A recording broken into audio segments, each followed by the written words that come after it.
میں تو الگ الگ ہی دیتا ہوں، مگر ایک مریض نے غلطی سے اکٹھی دی تھی، کھا لی تھی،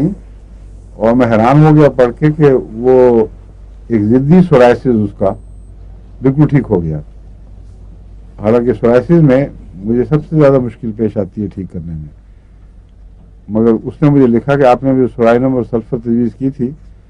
اور سلیم صاحب نے مہربانی فرمائی کہ الگ الگ تاکید نہیں لکھی، اس تفصیل نہ لکھنے کے نتیجے میں وہ اکٹھی سمجھا کہ اکٹھی کھانی ہے، اور 2-4 مہینے اکٹھی کھائی، وہ بڑا شکریہ کا کھاتا ہے کہ ٹھیک ہو گیا ہوں. مگر پھر میں نے 1-2 پہ رسک دی اکٹھے دے کر، مگر کوئی خاص فرق نہیں پڑا، تو الگ ہی بہتر ہے. بعض دفعہ یہ ہوتا ہے کہ ایک دوا کی ضرورت ہے، دوسری دوا صرف میٹھا رہتی ہے اس کے لیے، یہ شوگر ہے کہ اپنا الگ اثر نہیں دکھا سکتی،